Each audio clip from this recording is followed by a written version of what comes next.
এখন এই ডিমটা কি করবো আমরা ভেঙে এরপর দিয়ে দেখবো। এই যে দেখছেন কড়াইটা দেখছেন একদম খালি কিন্তু। এখন দেখেন আমরা এটা কিন্তু এরপরে একদম ভেঙে দিয়ে দেখবো। আচ্ছা আমি এখন ভাঙছি দেখেন।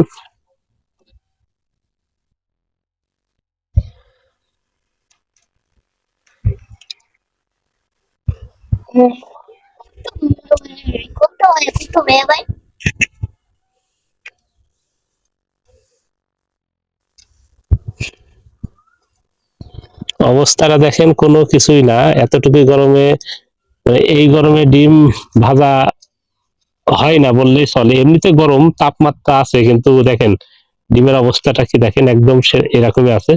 কিন্তু কই একটু কোলে কোলে গরমের জন্য একটু সাদা হয়ে যাচ্ছে দেখেন ডিমটা।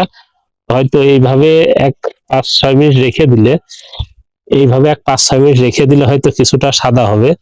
কিন্তু একদম পিওর যে ডিম ভাজা সেই পিওর